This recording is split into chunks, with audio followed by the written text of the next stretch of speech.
Devanagari is a land where life meets the wild. But today, the community is getting a high-tech shield. On February 18th, the Swasthya Raksha Arogya Jagruti mission arrived to serve over 60 daily wagers and locals. Life here isn't just about managing health, it's about staying safe. While we conducted our health awareness talks on diabetes and blood pressure, a new sound echoed in the background. The Forest Department's integrated AI-based siren system. These danger alerts are lifesavers, using AI to track elephant movements and warn the public instantly. For the daily wagers who work the fields, this technology, combined with our medical care, creates a true safety net.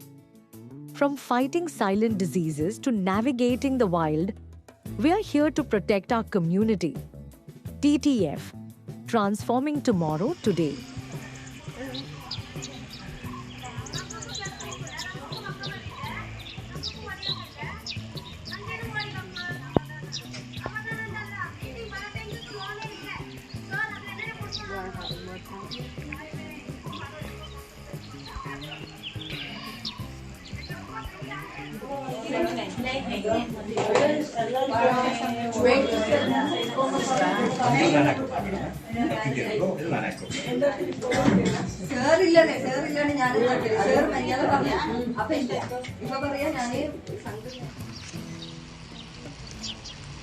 ನಾನು 55 inch ಇಪ್ಪ ಕುತ್ತು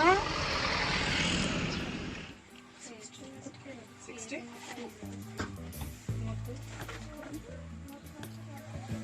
35 ಇದೆ ಅದರಲ್ಲೇ ಇದ್ರೆ BP sugar ಬಗ್ಗೆ ಮಾತಾಡೋಣ. BP sugar test ಮಾಡಿ ಬಂದಿದ್ದೇವೆ, so ಅದ್ರ ಬಗ್ಗೆ ಮಾತಾಡೋಣ. ಎಷ್ಟು ಜನರಿಗೆ ವರ್ಷಕ್ಕೊಂದ್ಸತಿ ಆದ್ರೂ ಹೋಗಿ ತಮ್ಮ ಆರೋಗ್ಯವನ್ನ ತಪಾಸಣೆ ಮಾಡ್ಕೊಳ್ಳೋ ಅಭ್ಯಾಸ ಇದೆ? ಜಾಸ್ತಿ ಇಲ್ಲದೆ ನಾರ್ಮಲ್ ಅಲ್ಲಿ ಇದ್ರೂ ಕೂಡ ನಾನು ಹೋಗಿ ಚೆಕ್ ಮಾಡ್ತೇನೆ ಅಂತ ಹೇಳೋರು ಎಷ್ಟು ಜನ ಇದ್ದಾರೆ? ಒಳ್ಳೇದೆ. ಸೊ ಎಷ್ಟೋ ಸರ್ತಿ ಎಂತ ಆಗ್ತದೆ ಅಂತ ಹೇಳಿದ್ರೆ, ನನಗೇನು ಲಕ್ಷಣ ಇಲ್ಲ, ಏನು ಸಿಂಪ್ಟಮ್ಸ್ ಎಂತದೂ ಇಲ್ಲ, ನಾ ಆರೋಗ್ಯವಾಗಿದ್ದೇನೆ, ಊಟ ಎಲ್ಲ ಸರಿ ಸೇರ್ತಾ ಉಂಟು, ನಿದ್ದೆ ಎಲ್ಲ ಸರಿ ಬರ್ತಾ ಉಂಟು, ನಮಗೆ ಈ ತರ ಕಾಯಿಲೆ ಇರ್ತದೆ ಅಂತ ಹೇಳುದು ನಾವು ಯಾವತ್ತೂ ಯೋಚನೆ ಮಾಡುದಿಲ್ಲ. ಬಟ್ ಏನಾಗ್ತದೆ, ನಮಗೆ ಏಜ್ ಆಗ್ತಾ ಹೋಗ್ತಾ ಇದ್ದ ಹಾಗೆ ನಮ್ಮ ಬಾಡಿಯಲ್ಲಿ ಸರ್ಟೆನ್ ಚೇಂಜಸ್ ಆಗ್ತದೆ. ಬಾಡಿಯಲ್ಲಿ ಅಂತಲ್ಲ, ಯಾವುದೇ ಒಂದು ವಸ್ತು ಇರಲಿ, ಅದಕ್ಕೆ ಏಜ್ ಆಗ್ತಾ ಇದೆ ಅಂತ ಹೇಳಿದ್ರೆ ಅದರಲ್ಲಿ ಚೇಂಜ್ ಆಗೇ ಆಗ್ತದೆ ಅಲ್ವಾ? ಸೊ ಆ ಚೇಂಜಸ್ ಆಗುವಾಗ ಬಾಡಿ ಅದರಲ್ಲಿ ಏನೇನು ಕಾಯಿಲೆಗಳು ಬರಬೇಕು, ಏನೇನು ಚೇಂಜಸ್ ಆಗ್ಬೇಕು, ಆ ಚೇಂಜಸ್ ಆದಾಗ ನಾವು ಅದನ್ನು ಅಬ್ಸರ್ವ್ ಮಾಡೋದು ನಮ್ಮ ಆದ್ಯ ಕರ್ತವ್ಯ ಆಗಿರ್ತದೆ. ಸೊ ಫಸ್ಟ್ ಬಿಪಿ ಬಗ್ಗೆ ಮಾತಾಡೋದು ಅಂತಾದ್ರೆ, ಬಿಪಿ ಬಗ್ಗೆ ಏನಾದ್ರು ಮಾಹಿತಿ ಇದೆಯಾ? ಬಿಪಿ ಅಂದ್ರೆ ಏನು? Blood pressure. ಏನಾಗ್ತದೆ ಬ್ಲಡ್ ಪ್ರೆಷರ್ ಅಂದ್ರೆ ಬಾಡಿಯಲ್ಲಿ? ಏನಾಗ್ತಾ ಇರ್ತದೆ ನಮ್ಮ ದೇಹದೊಳಗೆ? ಏನಾದ್ರೂ ಐಡಿಯಾ ಇದೆಯಾ? ಬ್ಲಡ್ ಪ್ರೆಷರ್ ಅಂತ ಹೇಳಿದ್ರೆ ಏನಾಗ್ತಿರ್ತದೆ ಅಂತ ಹೇಳಿ? ರಕ್ತದಲ್ಲಿ ಒತ್ತಡ ಜಾಸ್ತಿ ಆಗ್ತಾ ಇರ್ತದೆ. ಏನಾಗ್ತಾ ಇರ್ತದೆ, ಹೇಗೆ ಒತ್ತಡ ಜಾಸ್ತಿ ಆಗ್ತದೆ ಅನ್ನೋದೇನಾದ್ರೂ ಮಾಹಿತಿ ಇದೆಯಾ? ಟೆನ್ಷನ್ ಆದಾಗ ಯಾಕೆ ರಕ್ತದ ಒತ್ತಡ ಜಾಸ್ತಿ ಆಗ್ಬೇಕು? ಹೋಗ್ತೀರಿ, ಬಿಪಿ ಚೆಕ್ ಮಾಡ್ತೀರಿ, ಬಿಪಿ ಜಾಸ್ತಿ ಇದೆ ಅಂತ ಡಾಕ್ಟರ್ ಹೇಳ್ತಾರೆ, ಮಾತ್ರೆ ಬರೆದು ಕೊಡ್ತಾರೆ. ಇಷ್ಟೇ ಗೊತ್ತಿರೋದಲ್ಲ ಸಾಮಾನ್ಯವಾಗಿ. ಸಿಂಪಲ್ ಎಕ್ಸಾಂಪಲ್ ಇಟ್ಕೊಂಡು ಮಾತಾಡುವ. ಒಂದು ಪೈಪ್ ಇದೆ ನಮ್ಮ ಹತ್ರ, ತುಂಬಾ ಮೆತ್ತಗಿನ ಪೈಪ್. ನಾವು ನಾರ್ಮಲಿ ಹೂವಿನ ಗಿಡಕ್ಕೆ ನೀರು ಹಾಕ್ಲಿಕ್ಕೆಲ್ಲ ಯೂಸ್ ಮಾಡುವಂಥದ್ದು. ನೀವು ನೀರು ಹಾಕಿ ಸುಮ್ಮನೆ ಬಿಸಿಲಲ್ಲಿ ಬಿಟ್ಬಿಟ್ಟಿರ್ತೀರಿ, ಕಂಟಿನ್ಯೂಸ್ ಒಂದು ವಾರ. ನೀವು ಆಮೇಲೆ ಏನೋ ಕೆಲಸದಲ್ಲಿ ಬಿಸಿ ಇದ್ರಿ, ನೀರು ಹಾಕ್ಲಿಕ್ಕೆ ಹೋಗಿರೋದಿಲ್ಲ, ಪೈಪ್ ಬಿಸಿಲಲ್ಲೇ ಇದೆ. ಆಮೇಲೆ ಒಂದ್ ವಾರ ಬಿಟ್ಟು ಮತ್ತೆ ಬಂದು ಅದೇ ಪೈಪ್ ಯೂಸ್ ಮಾಡ್ಕೊಂಡು ನೀರು ಹಾಕ್ಲಿಕ್ಕೆ ಟ್ರೈ ಮಾಡ್ತೀನಿ. ಏನಾಗಿದೆ, ಬಿಸಿಲಿಗೆ ಕಂಟಿನ್ಯೂಸ್ ಆಗಿ ಎಕ್ಸ್ಪೋಸ್ ಆಗಿ ಬಿಸಿಲಿಗೆ ಪೈಪ್ ಹಾರ್ಡ್ ಆಗಿದೆ. ಪ್ರೆಷರ್ ಅಲ್ಲಿ ನೀರು ಬರ್ತದೆ, ಅದರಿಂದ ಏನಾಗುತ್ತೆ ಅವಾಗ? ಹೊಡೆದೋಗುತ್ತೆ ಪೈಪ್. ಅದೇ ತರ ನಮ್ಮ ದೇಹದಲ್ಲಿರುವಂತಹ ರಕ್ತನಾಳಗಳು, ಇದೀಗ ರಕ್ತನಾಳ ಅಂತ ಕನ್ಸಿಡರ್ ಮಾಡಿದ್ರೆ ಅದರ ಒಳಗೆ ಒಂದು ಮೆತ್ತನೆಯ ಮಾಂಸದ ಒಂದು ಪದರ ಇರ್ತದೆ. ಆ ಮೆತ್ತನೆಯ ಮಾಂಸದ ಪದರ ಏನ್ ಮಾಡ್ತದೆ ಅಂತ ಹೇಳಿದ್ರೆ, ನಮ್ಮ ಹಾರ್ಟ್ ಇಂದ ರಕ್ತ ಇಡೀ ದೇಹಕ್ಕೆ ಸಂಚಲನ ಆಗುವಂಥದ್ದು.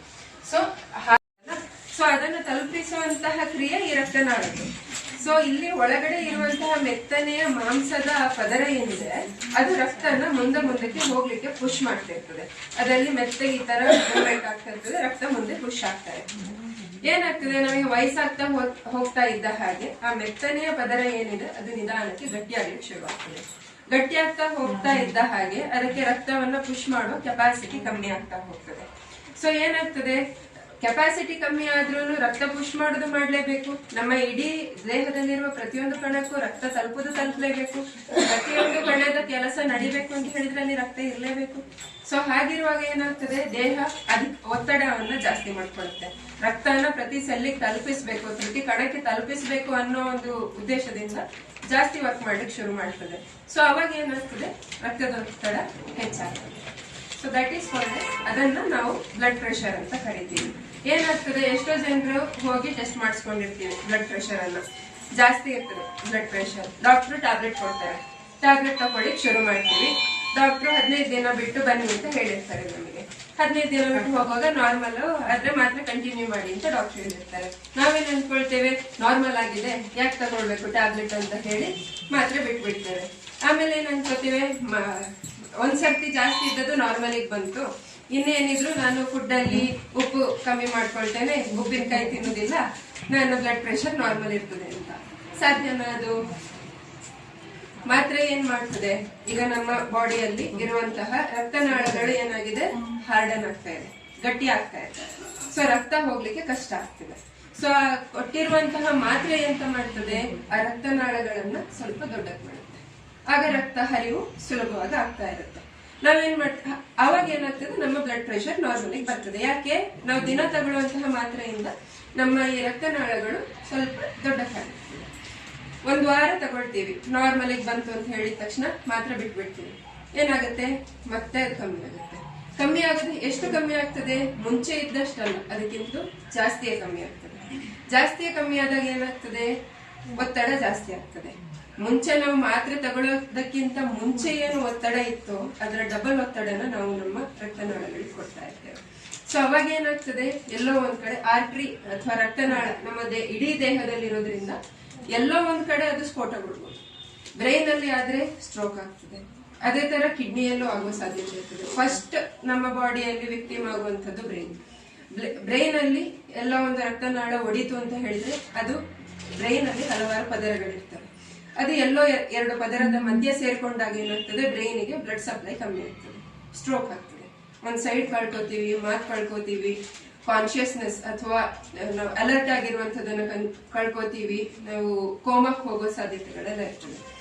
ಅದೇ ತರ ನಮ್ಮ ಹಾರ್ಟ್ ಇಡೀ ದೇಹಕ್ಕೆ ರಕ್ತ ಸಪ್ಲೈ ಮಾಡ್ತದೆ, ಹೌದು. ಆದ್ರೆ ಹಾರ್ಟ್ ತನ್ನ ಕೆಲಸ ಮಾಡಕ್ಕೆ ಅದಕ್ಕೂ ಒಂದು ರಕ್ತನಾಳ ಬೇಕಲ್ಲ. ಸೊ ಆ ರಕ್ತನಾಳಗಳು ಸ್ಫೋಟಗೊಳ್ಳೋ ಸಾಧ್ಯತೆ ಇರ್ತದೆ, ಅಥವಾ ಅದು ತುಂಬಾ ನ್ಯಾರೋ ಆಗೋ ಸಾಧ್ಯತೆ ಇರ್ತದೆ. ಅವಾಗ್ಲೂ ಸಹಿತ ಹಾರ್ಟ್ ತನ್ನ ಕೆಲಸವನ್ನ ನಿಲ್ಲಿಸೋ ಸಾಧ್ಯತೆ ಇರ್ತದೆ, ಹಾರ್ಟ್ ಅಟ್ಯಾಕ್ ಆಗ್ಬೋದು.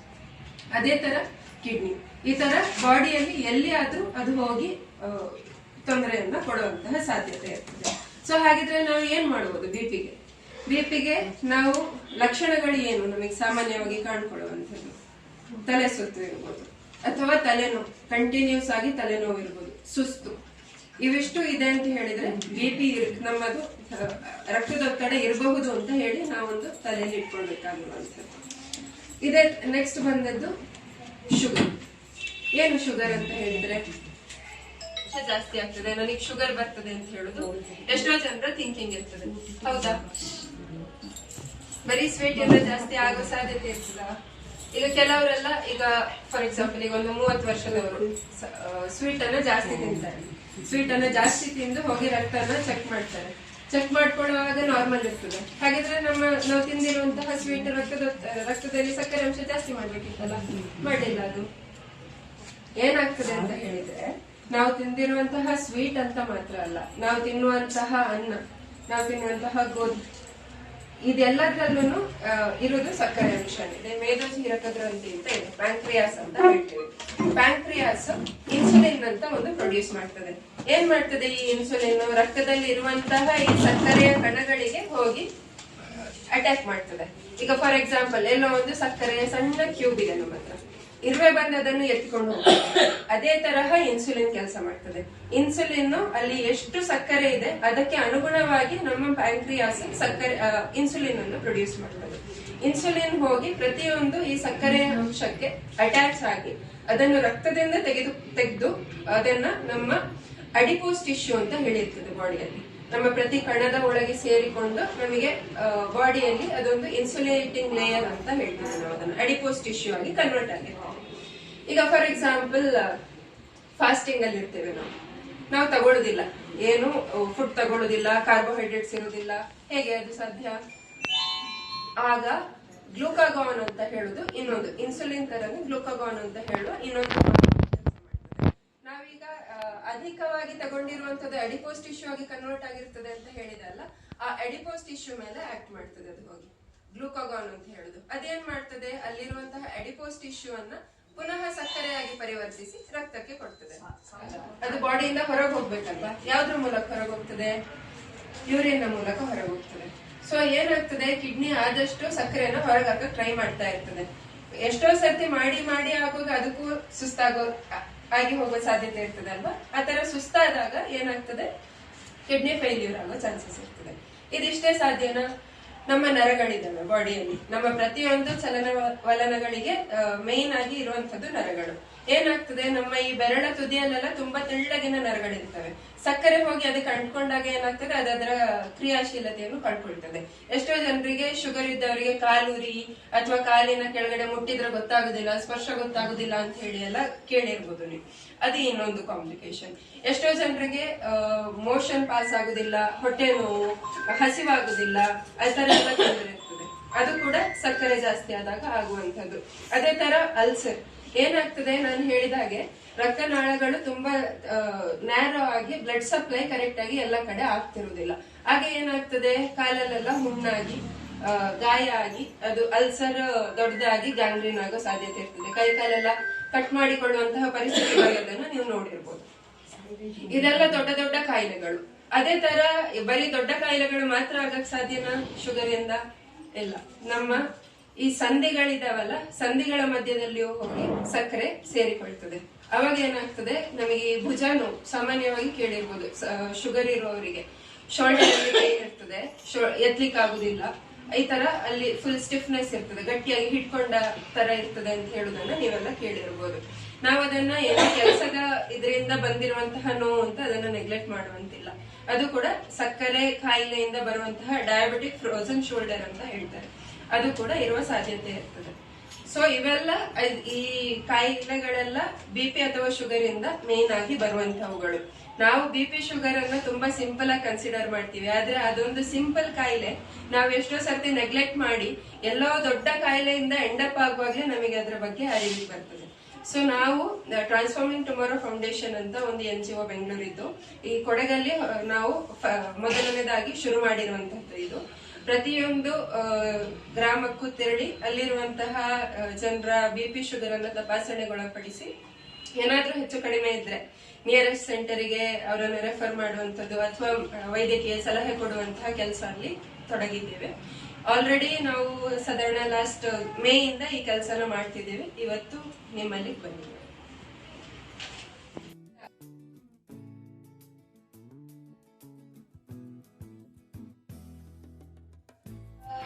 ಫಾರ್ ಎಕ್ಸಾಂಪಲ್ 150 ತೋರಿಸ್ತಾ ಉಂಟು. ನೀವೀಗ ಏನೋ ಪಾತ್ರೆ ತೊಳಿತಾ ಇದ್ರೆ ಆವಾಗ 150 ತೋರಿಸಿದ್ದು, ಅದು ಸ್ವಲ್ಪ ಜಾಸ್ತಿ ಅಂತ ಕನ್ಸಿಡರ್ ಮಾಡ್ತೇವೆ.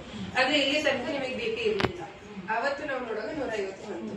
ಆಗ ನಿಮಗೆ ಬಿಪಿ ಇದೆ ಅಂತ ನಾವು ಹೇಳಿಕ್ ಆಗುದಿಲ್ಲ. ಯಾಕೆಂತ ಹೇಳಿದ್ರೆ ಸಾಮಾನ್ಯವಾಗಿ ಮನುಷ್ಯನಿಗೆ ಏನೇ ಕೆಲಸ ಮಾಡಿದ್ರು ರಕ್ತದೊತ್ತಡ ಜಾಸ್ತಿ ಆಗ್ತದೆ. ಸೊ ನಾವೇನ್ ಹೇಳ್ತೀವಿ, ಒಂದು 10 ನಿಮಿಷ ಕೂತ್ಕೊಳ್ಳಿ, ರೆಸ್ಟ್ ಮಾಡಿ, ಆಮೇಲೆ ವಾಪಸ್ ನೋಡು ಅಂತ ಹೇಳಿ. ಯಾಕೆ 10 ನಿಮಿಷ ಕೂತಾಗುವಾಗ ಬಾಡಿ ಫುಲ್ ರೆಸ್ಟಿಂಗ್ ಬರ್ತದೆ, ರಕ್ತದೊತ್ತಡ ಕಮ್ಮಿ ಆಗ್ತದೆ. ಸೊ ಆಗ್ಲೂ ಜಾಸ್ತಿ ಇದೆ ಅಂತ ಹೇಳಿದ್ರೆ ಮಾತ್ರ ನಾವು 2 ದಿನಕ್ಕೊಂದ್ಸಲ ಚೆಕ್ ಮಾಡಿ ಆಗ ರಕ್ತದೊತ್ತಡ ಇದೆಯೋ ಇಲ್ಲ ಅಂತ ಹೇಳಿ ಕನ್ಫರ್ಮೇಶನ್ ಇರುವಂತದ್ದು. ನಿದ್ದೆ ಕಮ್ಮಿ ಆದ್ರೂ ಕೂಡ ಬಿಪಿ ಜಾಸ್ತಿ ಆಗೋ ಚಾನ್ಸಸ್ ಇರ್ತದೆ. ಹಾಗೆ ನಮ್ಮ ಆಹಾರದಲ್ಲಿ ಎಣ್ಣೆ ಪದಾರ್ಥ, ಉಪ್ಪಿನ ಅಂಶ ಅದೆಲ್ಲ ನಮ್ಮ ರಕ್ತದೊತ್ತಡವನ್ನು ಜಾಸ್ತಿ ಮಾಡ್ತದೆ. ಖಾರ, ಉಪ್ಪಿನಕಾಯಿ. ಇನ್ನು ಶುಗರ್ ಹೇಗೆ ಅಂತ ಹೇಳಿದ್ರೆ, ಬೆಳಗ್ಗಿನ ಹೊತ್ತಲ್ಲಿ ನಾವು ಒಂದು ಟೆಸ್ಟ್ ಮಾಡೋದು, ಫಾಸ್ಟಿಂಗ್ ಬ್ಲಡ್ ಶುಗರ್ ಅಂತ ಹೇಳಿ. ರಾತ್ರಿ ಊಟ ಆದ ನಂತರ 8 ಗಂಟೆ ಗ್ಯಾಪ್ ಆಗಿ ಬೆಳಿಗ್ಗೆ ನೋಡುವಂಥದ್ದು. ಅದು ಒಂದು ವ್ಯಾಲ್ಯೂ. ಅದು ನಮ್ಮ ಬಾಡಿಯಲ್ಲಿ ಇನ್ಸುಲಿನ್ ಅಂತ ಹೇಳುವಂಥದ್ದು ಎಷ್ಟು ಉತ್ಪತ್ತಿ ಆಗ್ತದೆ ಅಂತ ಹೇಳಿ ಅಸೈನ್ ಮಾಡುವಂಥದ್ದು. ಇನ್ನೊಂದು ಟೆಸ್ಟ್ ಮಾಡ್ತೀವಿ, PPBS ಅಂತ ಹೇಳಿ. ಅದು ನಾವು ಊಟ ಆಗಿ ಸರಿ 2 ಗಂಟೆ ಕಳೆದು ಚೆಕ್ ಮಾಡುವಂಥದ್ದು. ಅದು ಅಗೇನ್ ನಮ್ದು ಇನ್ನೊಂದು ಹಾರ್ಮೋನ್ ಇರ್ತದೆ, ಗ್ಲೂಕಗಾನ್ ಅಂತ ಹೇಳಿ. ಇನ್ಸುಲಿನ್ ತರನೇ ಅದು ಸಹ ಕೆಲಸ ಮಾಡುವಂಥದ್ದು. ನಾವು ಈಗ ಏನಾಗ್ತದೆ, ನಾವು ಆಹಾರ ತಿಂತೇವೆ, ಆಹಾರವನ್ನು ತಗೊಂಡಾದ ನಂತರ ರಕ್ತದಲ್ಲಿ ಸಕ್ಕರೆ ಅಂಶ, ಈಗ ನಾವು ರೈಸ್ ಅನ್ನು ಊಟ ಮಾಡಿದ್ರು ಕೂಡ ಎಟ್ ದ ಎಂಡ್ ಅದು ಶುಗರ್ ಆಗಿ ಕನ್ವರ್ಟ್ ಆಗುವಂಥದ್ದು. ಸೊ ಅದೆಲ್ಲ ರಕ್ತಕ್ಕೆ ಬಂದಿರ್ತದೆ. ಆ ರಕ್ತಕ್ಕೆ ಬಂದಿರುವಂಥದ್ದನ್ನು ಅದು ಬಾಡಿಯಲ್ಲಿ ಸ್ಟೋರ್ ಮಾಡ್ಬೇಕಲ್ಲ, ರಕ್ತದಲ್ಲಿ ಜಾಸ್ತಿ ಇರಬಾರ್ದಲ್ಲ. ಸೊ ಆ ಕೆಲಸವನ್ನು 2 ಹಾರ್ಮೋನ್ಗಳು ಮಾಡುದು, ಒಂದು ಇನ್ಸುಲಿನ್, ಇನ್ನೊಂದು ಗ್ಲೂಕಾಗೋನ್ ಅಂತ ಹೇಳಿ. ಸೊ ಈಗ ಖಾಲಿ ಹೊಟ್ಟೆಯಲ್ಲಿ ನೋಡುವ ಒಂದು ಶುಗರ್ ಅಲ್ಲಿ ಇನ್ಸುಲಿನ್ ಅಥವಾ ಗ್ಲೂಕೋನ್ ಎರಡರಲ್ಲಿ ಒಂದರ ಕೆಲಸ ಯಾವುದನ್ನು ಅದು ಚೆಕ್ ಮಾಡ್ತದೆ. PPBS ಇನ್ನೊಂದು ಹಾರ್ಮೋನ್ ಕೆಲಸವನ್ನು ಚೆಕ್ ಮಾಡ್ತದೆ. ಸೊ ಅದು ನಮ್ಮ ಶುಗರ್.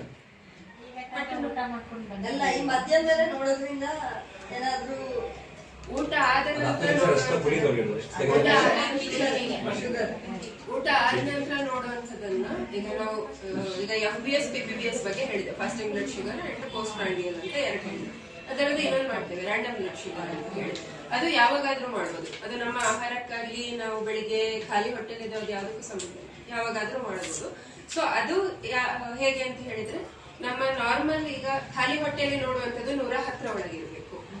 ಪೋಸ್ಟ್ ಪ್ರಾಂಡಿಯಲ್ PPBS ಅಂತ ಹೇಳುವಂಥದ್ದು 140 ಒಳಗಿರ್ಬೇಕು. ಯಾಕೆ, ನಾವು ಫುಡ್ ತಗೊಂಡಿರ್ತೇವೆ. ಸೊ ನಿಧಾನಕ್ಕೆ ಅದು ಶುಗರ್ ನಮ್ಮ ರಕ್ತದಲ್ಲಿ ಕಮ್ಮಿ ಆಗ್ತಾ ಇರ್ತದೆ. ರ್ಯಾಂಡಮ್ ಯಾವಾಗಾದ್ರೂ ನೋಡುವಂಥದ್ದು, ನಾವೀಗ ಫುಡ್ ತಗೊಂಡಿರ್ತೇವೆ ಆವಾಗ ನೋಡುವಂಥದ್ದು ಅದು 150 ತನಕ ಹೋದ್ರೂ ಕೂಡ ತೊಂದರೆ ಇಲ್ಲ. ಯಾಕೆಂತ ಹೇಳಿದ್ರೆ ನಾವು ಆಹಾರ ತಗೊಂಡಿರ್ತೇವೆ, ಸಹಜವಾಗಿ ರಕ್ತದಲ್ಲಿ ಸ್ವಲ್ಪ ಜಾಸ್ತಿ ತೋರಿಸ್ತದೆ ಅಂತ ಹೇಳಿ. ಅಂಡ್ ಅಗೈನ್ ಏಜ್ ಕೂಡ ಮ್ಯಾಟರ್ ಆಗ್ತದೆ. ನಾವು ಒಂದೀಗ 45-50 ಮೇಲಿದ್ದೇವೆ ವಯಸ್ಸು, ನಾವು ಊಟ ಆಗಿ ಒಂದು ಅರ್ಧ ಮುಕ್ಕಾಲು ಗಂಟೆಯಲ್ಲಿ ನೋಡುವಾಗ ನಮ್ದೊಂದು 160-170 ಬಂದಿದೆ ಅಂತ ಇಟ್ಕೊಂಡು, ಅದು ಆ ವಯಸ್ಸಿಗೆ ಸಹಜ. ಸ್ಪಂದನ ಕೇಂದ್ರ ಇದೆ. ಇದು ಪ್ರತಿ ಜಿಲ್ಲೆಯಲ್ಲೂ ಕೂಡ ಎಲ್ಲೆಲ್ಲಿ ಜಿಲ್ಲಾ ಕ್ರೀಡಾಂಗಣ ಇರುತ್ತೆ ಅಲ್ಲೆಲ್ಲ ಯುವ ಸ್ಪಂದನ ಕೇಂದ್ರ ಇದೆ. ಯಾವುದೇ ಜಿಲ್ಲೆಗೆ ಭೇಟಿ ನೀಡಿ ಎಲ್ಲಿ ಜಿಲ್ಲಾ ಕ್ರೀಡಾಂಗಣ ಇದೆ ಅಲ್ಲಿ ಈ ಕೇಂದ್ರ ನಮ್ದು ಇರುತ್ತೆ. ಇದು ಸರ್ಕಾರಿ ಕಾರ್ಯಕ್ರಮ ಆಯ್ತಾ. ಇದು ಏನು ಅಂದ್ರೆ ಯುವ ಜನತೆ ಅಂತ ನಿಮ್ಗೆ ಗೊತ್ತಿಲ್ಲ, 13 ವರ್ಷದಿಂದ 35 ವರ್ಷದವರೆಗೆ ವ್ಯಕ್ತಿಗಳಿಗೆ ನಾವು ಯುವ ಜನತೆ ಅಂತ ಹೇಳ್ತೀವಿ. ಯುವಕರು ಯುವತಿಯರು, ಅವ್ರಿಗೆ ಹಲವಾರು ಸಮಸ್ಯೆ ಇರುತ್ತೆ ಆಯ್ತಾ. ಆದರೆ ಅವರು ಎಲ್ಲೂ ಹೇಳ್ಕೊಳ್ಳೋಕ್ಕೆ ಅವಕಾಶ ಇರೋದಿಲ್ಲ, ಅಥವಾ ಅವಕಾಶ ಇದ್ದರೂ ಮುಜುಗರ ಪಡುವಂಥದ್ದು ಅಥವಾ ಹೇಳುವ ಧೈರ್ಯ ಇರೋದು. ಹಾಗಾಗಿ ಅವರು, ನೀವು ಇವಾಗಲೇ ತಿಳ್ಕೊಂಡಿರ್ತೀರ, ನ್ಯೂಸ್ ಪೇಪರ್ ಆಗಿರ್ಬೋದು, ವಾಟ್ಸಪ್ಪಲ್ಲಾಗಿರ್ಬೋದು, ನ್ಯೂಸ್ಗಳಲ್ಲಿ ಆತ್ಮಹತ್ಯೆ ಮಾಡ್ಕೊಂಡು 8th ಸ್ಟ್ಯಾಂಡರ್ಡ್ ಹುಡುಗ, PUC ಹುಡುಗ ಇಂಜಿನಿಯರಿಂಗ್ ಮಾಡ್ಬೋದು, ಅಥವಾ ನಾವು ಕೊಡುವಂಥ ಫೋನ್ಗೆ ಕರೆ ಮಾಡಿ ಮಾಹಿತಿಯನ್ನು ಅಥವಾ ಮಾರ್ಗದರ್ಶನವನ್ನು ಪಡ್ಕೋಬಹುದು. ಯಾವುದೇ ಸಮಯದಲ್ಲೂ ಕೂಡ, ಎಲ್ಲ ಸಮಯದಲ್ಲೂ ಕೂಡ, ಅಂದರೆ ಬೆಳಿಗ್ಗೆ ವರ್ಕಿಂಗ್ ಅವರ್ಸ್ 9 ರಿಂದ 5 ಗಂಟೆ ತನಕ ಓಪನ್ ಇರುತ್ತೆ ನಮ್ಮ ಕೇಂದ್ರ. ಅಲ್ಲಿಗೆ ಖುದ್ದಾಗಿ ಭೇಟಿ ನೀಡಬಹುದು ಅಥವಾ ಕರೆಯನ್ನ ಮಾಡ್ಬೋದು. ನಿಮ್ಮ ಮಕ್ಕಳಿಗೆ ಏನಾದರೂ ಸಮಸ್ಯೆ ಇದ್ದರೆ, ಏನು ಸಮಸ್ಯೆ ಬರ್ಬೋದು ಅಂತ ಒಂದು ಕೆಲವು ಮಾಹಿತಿಯನ್ನು ಕೊಡ್ತೀನಿ. ನಾವು ಒಂದು ಸ್ಕೂಲ್ಗೆ ಅಥವಾ ಕಾಲೇಜಿಗೆ ಈ ಮಾಹಿತಿಯನ್ನು ಕೊಡ್ತಾ ಇರ್ತೀವಿ. ನಿಮ್ಮ ಪೇರೆಂಟ್ಸ್ ಸ್ವಲ್ಪ ತಿಳ್ಕೊಳ್ಳಿ ಅದರ ಬಗ್ಗೆ ಅಂತ ಹೇಳ್ತಾ ಇದ್ದೀನಿ. ಒಂದು, ಅವರಿಗೆ ಆರೋಗ್ಯ ಮತ್ತು ಜೀವನ ಶೈಲಿಯಲ್ಲಿ ತೊಂದರೆಗಳು. ಆರೋಗ್ಯ ಅಂದರೆ ಕೇವಲ ದೈಹಿಕ ಆರೋಗ್ಯ ಮಾತ್ರ ಅಲ್ಲ, ಮಾನಸಿಕವಾಗಿ ಆರೋಗ್ಯ ಕೂಡ ಬರ್ಬೋದು. ಮಾನಸಿಕವಾಗಿ ಸಾಧಾರಣವಾಗಿ ಹೈಸ್ಕೂಲ್ ಓದ್ತಾ ಇದ್ದಾನೆ ಅಥವಾ PUC ಓದ್ತಾ ಇದ್ದಾನೆ ಮಕ್ಕಳು ಅಂದರೆ ಏನು ಆರೋಗ್ಯ ಸಮಸ್ಯೆ ಇರ್ಬೋದು ಹೇಳಿ. ಮಾನಸಿಕವಾಗಿ ನೀವು ಮನೇಲಿ ನೋಡ್ತಾ ಇರ್ತೀರ, ತುಂಬ ಕೋಪ ಮಾಡ್ಕೊಳ್ತಾನೆ, ಹೌದಲ್ವಾ. ಏನಾದರೂ ಚಿಕ್ಕ ಪುಟ್ಟ ವಿಷಯ ಹೇಳ್ತಿದ್ದಾರೆ ಕಿರಿಕಿರಿ ಮಾಡ್ಕೊಳ್ತಾನೆ. ಏನಾದರೂ ನಾವು ಏನು ಸಮಾಧಾನದಲ್ಲಿ ಹೇಳಿರ್ತೀವಿ, ಚಿಕ್ಕ ವಿಷಯ ಆದರೂ ಲೋಟ ಎಸೆಯೋದು, ತಟ್ಟೆ ಎಸೆಯೋದು, ಕೋಪ ಮಾಡ್ಕೊಳ್ಳೋದು, ಈ ಥರ ಮಾಡ್ತಾ ಇದ್ದಾರೆ. ಮೊಬೈಲ್ ಯೂಸ್ ಮಾಡಬೇಡಿ ಅಂತ ಹೇಳಿದಾಗ ಹೇಳ್ತಾರ ಮಕ್ಕಳು? ಇಲ್ಲ, ಅದಕ್ಕೆ ಅಡಿಕ್ಟ್ ಆಗಿದ್ದಾರೆ. ಅದರಿಂದ ಹೇಗೆ ಹೊರಗೆ ತರುವಂಥದ್ದು. ಚಿಕ್ಕ ಪುಟ್ಟ ವಿಷಯಕ್ಕೆ ಕಿರಿಕಿರಿ ಹಾಕೊಳ್ತಾನೆ, ಅಥವಾ ಯಾವಾಗಲೂ ಒಬ್ಬಂಟಿಯಾಗಿ ಅದು ಇರ್ತಾಳೆ ಅಥವಾ ಇರ್ತಾನೆ, ಯಾರ ಜೊತೆನೂ ಮಾತಾಡಲ್ಲ, ನಿಂಗೆ ಒಬ್ಬಂಟಿಯಾಗಿರ್ತಾನೆ. ಯಾವಾಗಲೂ TV ಅಥವಾ ಮೊಬೈಲಲ್ಲೇ ಕಾಲ ಕಳೀತಿದ್ದಾರೆ, ಮೊಬೈಲ್ ತುಂಬ ಗೇಮ್ಸಿಗೆ ಅಡಿಕ್ಟ್ ಆಗಿದ್ದಾನೆ. ಆ ಥರ ಏನಾದರೂ ಇದ್ದರೆ ನೀವು ದಯವಿಟ್ಟು ನಮ್ಮಲ್ಲಿಗೆ ಕರೆ ತರ್ಬೋದು, ಅಥವಾ ನೀವು ಫೋನ್ ಮೂಲಕ ಆದರೂ ಸಂಪರ್ಕವನ್ನು ಮಾಡಬೇಕು ಆರೋಗ್ಯಕ್ಕೆ ಸಂಬಂಧಪಟ್ಟ. ಅಥವಾ ಕೆಲವು ಮಕ್ಕಳಿಗೆ ದೈಹಿಕ ಸೌಂದರ್ಯದ ಬಗ್ಗೆ ಅವ್ರಿಗೆ ಬೇಜಾರು, ಯಾವಾಗ ಸಲ ಹೇಳ್ತಾ ಇರ್ತಾರೆ, ನಾನು ತುಂಬ ಕಪ್ಪಾಗಿದ್ದೀನಲ್ಲಮ್ಮ ಅಥವಾ ತುಂಬ ಕುಳ್ಳಾಗಿದ್ದೀನಲ್ಲಮ್ಮ ಅಂತ ಆ ಥರ ಹೇಳ್ತಾ ಇರ್ತಾರೆ. ನೀವು ಕೇಳ್ತಾ ಇರ್ತೀರ ಅಲ್ವಾ? ಆ ಥರನೂ ಅವರು ಮಾನಸಿಕವಾಗಿ ಕುಗ್ಗು ಹೋಗುವ ಸಮಸ್ಯೆ ಕೂಡ ಇರುತ್ತೆ. ನಾವೇನು ಮಾಡ್ತೀವಿ ಪೇರೆಂಟ್ಸ್ ಗೊತ್ತಾ, ಏನಾದರೂ ಹೇಳಕ್ ಬರ್ತಾ ಇರ್ತಾರೆ, ನಾವು ಸರಿ ಕೇಳೋದಿಲ್ಲ, ಕೇಳಕ್ ಮುಂಚೆನೆ ಸೊಲ್ಯೂಷನ್ ಕೊಡಕ್ಕೆ ಸ್ಟಾರ್ಟ್ ಮಾಡಿರ್ತೀವಿ, ಇಲ್ಲ ಬೈಲಿಕ್ಕೆ ಸ್ಟಾರ್ಟ್ ಮಾಡಿರ್ತೀವಿ. ಹೌದಾ? ಕೇಳಿಸುವಂತ ಏನು ಪೇಷನ್ಸ್ ಇರಲ್ಲ ನಮ್ಮ ಜೊತೆ. ಅವ್ರು ಏನಾದ್ರು ಹೇಳಕ್ ಬರ್ತಾ ಇರುತ್ತೆ, ಆ ಸ್ಕೂಲಲ್ಲಿ ಆ ಥರ ಆಯ್ತು, ಈ ಥರ ಆಯ್ತು, ಇವತ್ತು ಅವನು ಆ ಥರ ಹೇಳ್ದ, ಏನಾದ್ರು ಹೇಳ್ತಾ ಇರ್ತಾರೆ, ನಾವು ಅದನ್ನ ಕೇಳಕ್ಕೆ ಸಮಯನೇ ಕೊಡೋದಿಲ್ಲ. ನಿಂದು ಮಾಮೂಲಿ ಇದ್ದಿದ್ದೆ ಬಿಡು ಅಂತ ನೆಗ್ಲೆಕ್ಟ್ ಮಾಡಿರ್ತೀವಿ. ಆದರೆ ನಾವು ಚಿಕ್ಕ ವಿಷಯ ಅವರು ನಮಗೆ ಅನಿಸುತ್ತೆ, ಅದು ಚಿಕ್ಕ ವಿಷಯ ನಾವು ಈ ಏಜ್ನೆಲ್ಲ ದಾಟ್ಕೊಂಡು ಬಂದಿರೋಂಥದ್ದು, ಇದೆಲ್ಲ ಕಾಮನ್ ಆಗಿ ಆಗ್ತಾ ಇರುತ್ತೆ ಅಂತ. ಆದರೆ ಆ ಚಿಕ್ಕ ವಿಷಯನೇ ದೊಡ್ಡದಾಗುವಂಥ, ಮುಂದೆ ದೊಡ್ಡ ಸಮಸ್ಯೆ ಆಗುವಂಥ ಚಾನ್ಸಸ್ ಕೂಡ ಇರುತ್ತೆ. ಅದೇ ಮನಸ್ಸಿನಲ್ಲಿ ಕೊರಗಿಕೊಂಡು ಇನ್ನೇನೋ ಅನಾಹುತ ಮಾಡ್ಕೊಳ್ಳೋಂಥ ಸಮಸ್ಯೆ ಕೂಡ ಬರ್ಬೋದು. ಈ ಥರ ಏನಾದರೂ ಕಂಡು ಬಂದಲ್ಲಿ ನೀವು ನಮ್ಮ ಮಾರ್ಗದರ್ಶನ ಸಂಪೂರ್ಣ ಉಚಿತವಾಗಿರುತ್ತೆ, ಹಾಗೆ ಗೌಪ್ಯವಾಗಿರುತ್ತೆ. ನಾವು ಯಾರ ಜೊತೆನೂ ಅದನ್ನು ಶೇರ್ ಮಾಡ್ಕೊಳ್ಳೋದಾಗಲಿ ಅಥವಾ ಬೇರೆಯವ್ರಿಗೆ ಮಾಹಿತಿ ಹಂಚಿಕೆ ಆಗುತ್ತೆ ಅನ್ನೋ ಭಯ ಬೇಡ. If you're moved by the mission, like this video and follow us for more updates